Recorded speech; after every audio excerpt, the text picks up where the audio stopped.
प्रभु यीशु मसीह के नाम में आप सबको सलाम। आज मैं आपके साथ ब्रूटली ऑनेस्टी के साथ बात करूंगा। सो हो सकता है कि कुछ लोगों को मेरी बातें बुरी लगे, but you need to hear this. हम आज लेजी लोगों की दुनिया में रहते हैं।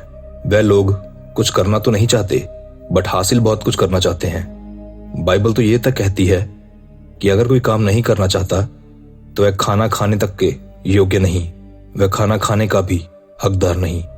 थिस्सलुनीकियों चैप्टर 3 और वर्ष 10 से 12। और जब हम तुम्हारे पास यहाँ थे तब भी ये आज्ञा तुम्हें देते थे कि यदि कोई काम करना ना चाहे तो खाने भी ना पाए। हम सुनते हैं कि कितने लोग तुम्हारे बीच में अनुचित चाल चलते हैं और कुछ काम नहीं करते, पर औरों के काम में हाथ डाला करते हैं। ऐसों को हम प्रभु यीशु मसीह में आज्ञा देते हैं और समझाते हैं कि चुपचाप काम करके अपनी ही रोटी खाया करें। यहाँ दूसरे वर्ष में ये लिखा है कि जो लोग काम नहीं करते वे अनुचित चाल चलते हैं, मतलब वे उस रीति से अपना जीवन व्यापक नहीं कर रहे जिस तरह से उन्हें करना चाहिए। ना तो वे सोसाइटी के लिए कुछ एडअप करते हैं, ना अपनों के लिए और ना दूसरों के लिए। जरा सोचिए, लोग चोरियां करते हैं, स्कैम करते हैं, धोखाधड़ी करते हैं क्योंकि वे उस चीज को हासिल करने के लिए परिश्रम नहीं करना चाहते। वे पैसे कमाने के लिए मेहनत नहीं करना चाहते और दूसरों के पैसों पे अपनी जरूरतों को पूरा करना चाहते हैं। वे दूसरों को बेवकूफ बनाकर उनसे पैसे ले लेते हैं, लेकिन खुद कभी किसी के लिए कुछ नहीं करना चाहते। वे हमेशा यही कहते रहेंगे कि यार मैं तो तुम्हारे लिए कुछ करने के योग्य ही नहीं हूं, मैं ये नहीं कर सकता, मैं वो नहीं कर सकता, मैं तो निर्बल, लाचार, गरीब हूं। वे ये चाहते हैं कि मेरे लिए, मेरी जरूरतों में मुझे मेंटल, मॉरल और फाइनेंशियल सपोर्ट अगला इंसान करे, लेकिन जब उसकी कोई जरूरत हो तो वह खुद ही अपने लिए करे। ऐसे लोगों की एक और पहचान होती है कि ये लोग अगर आपके लिए कुछ करेंगे तो ये आपको बार बार, हर बार गिनवाएंगे, बार बार आपको याद करवाएंगे। क्यों? क्योंकि घूम फिर के गिन के वही एक दो चीजें होंगी जो इन्होंने आपके लिए या किसी के लिए की होंगी, और उसमें भी 36 बातें इन लोगों ने खुद से ऐड की होती हैं। ये अपने आसपास के लोगों के लिए बर्डन होते हैं। जी हाँ, बोझ होते हैं। Because these lazy people want someone else to work for them. एक और चीज इनके मुख से आपको सुनने को मिल जाएगी कि देखो, खुदा खुद ही मेरे लिए चीजों का और कामों का इंतजाम कर देता है। कितना स्पिरिचुअल साउंड करता है ना, कितना अच्छा साउंड करता है ना। लेकिन वह ये चीज इसलिए बोलते हैं ताकि वह अपने आप को जस्टिफाई कर सके, अपने आलसीपन को जस्टिफाई कर सके। हाँ, ये सच है कि खुदा हमारी नीड्स को फुलफिल करता है, लेकिन जब हम उसके लिए वर्दी हों।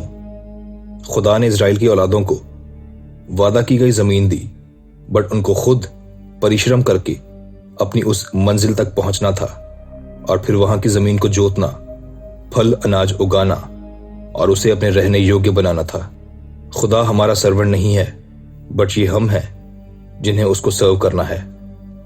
यहां तक कि खुदा ने आदम को भी अदन की वाटिका में जब रखा था तो ये चाहा था कि वह उसमें काम करे। उत्पत्ति चैप्टर 2 और वर्ष 15।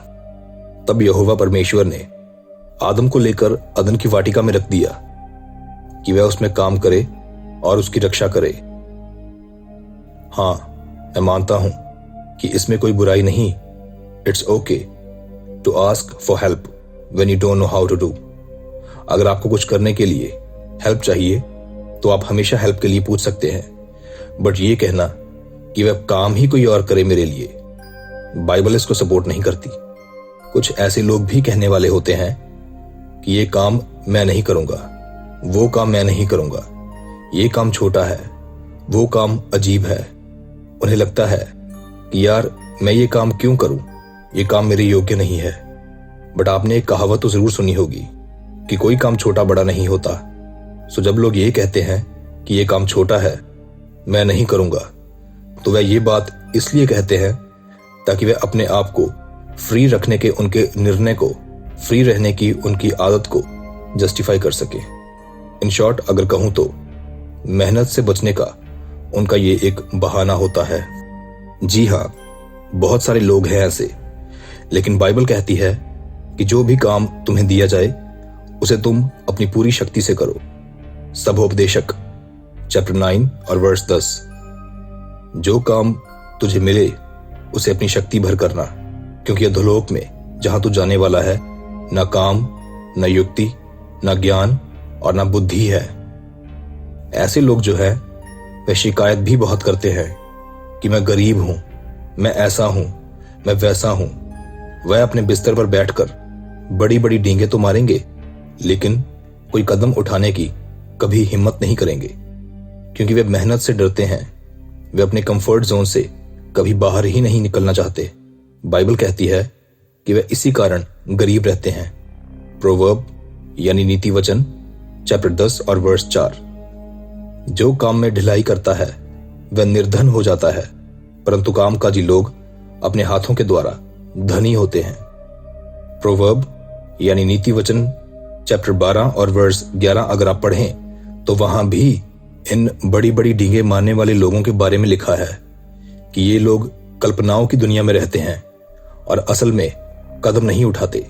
ये निर्बुद्धि हैं, ये बेवकूफ हैं। जो अपनी भूमि पर काम करता है उसके पास भरपूर रोटी रहती है, परंतु जो निकम्मी वस्तुओं के पीछे भागता है वह निर्बुद्धि है। जो अपनी भूमि पर काम करता है उसके पास भरपूर भोजन होगा, परंतु जो कल्पनाओं के पीछे भागता है वह निर्बुद्धि है। इसी किताब के चैप्टर 14 और वर्ष 23 को अगर आप पढ़ें तो वहां भी कुछ ऐसा ही जानने को मिलता है। परिश्रम से सदा लाभ होता है, परंतु बकवाद करने से केवल घटती होती है।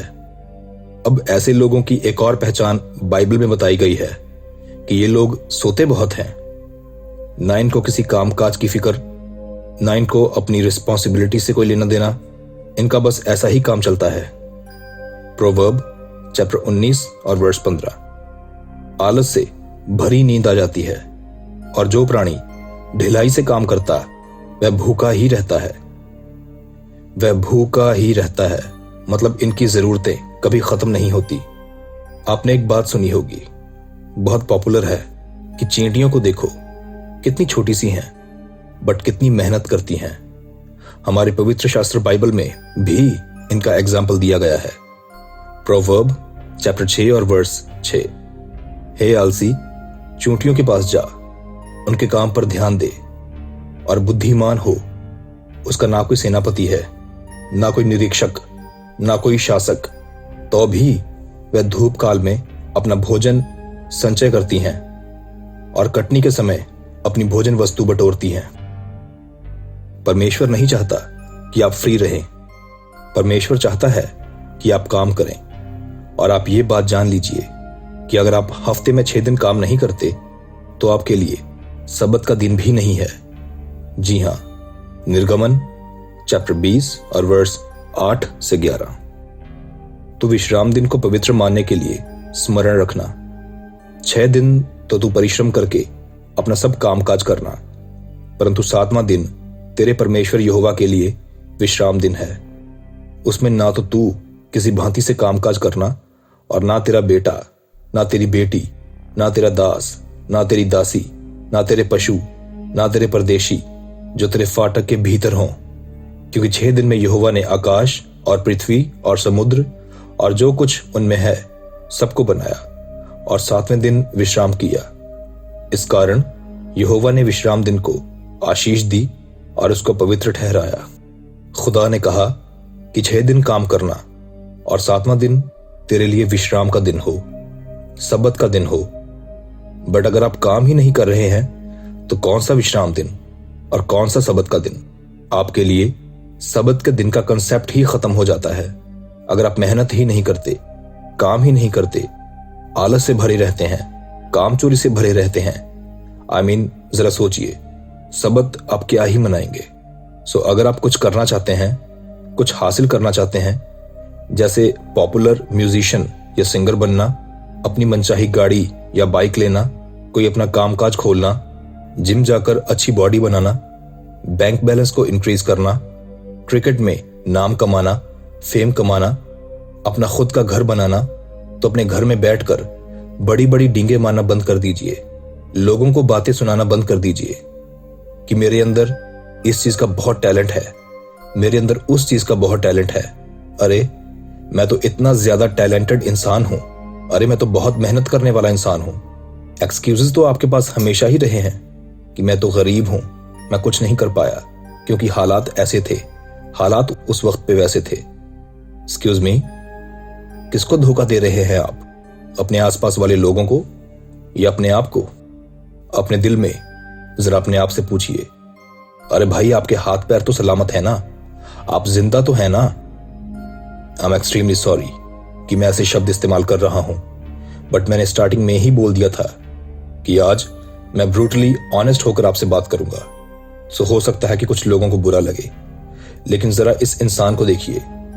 ये एक ऑस्ट्रेलियन प्रीचर और मोटिवेशनल स्पीकर है। इसका जन्म 14 दिसंबर 1982 को हुआ था टेट्रा एमिलिया सिंड्रोम के साथ। ये एक रेयर डिसऑर्डर है जिसमें ऑल 4 लिम्स एब्सेंट होते हैं। और यकीन मानिए, आप इसकी मोटिवेशनल स्पीच सुनकर देखिए। पहले तो आपको खुद पे बहुत शर्म आने लगेगी और फिर आप बहुत ज्यादा मोटिवेटेड फील करेंगे कि कैसे इस इंसान ने अपने आप को इस हालात में भी पीछे नहीं रखा। इन्हें देखिए, ये हैं श्याम सिंह। इनकी एक लेग ग्रो ही नहीं करती और आप इनकी बॉडी देखिए। ऐसे हजारों लोग आपको मिल जाएंगे। आप इनकी तरफ देखिए और अपनी तरफ देखिए। ऑलराइट, तो आज की वीडियो में सिर्फ इतना ही। मैं आशा करता हूं कि आज की वीडियो में आपको कुछ नया सीखने को मिला होगा।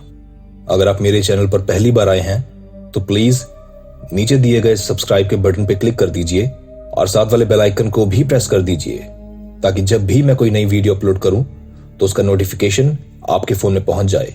प्रभु यीशु मसीह के नाम में आप सब पर सलामती हो। आमीन।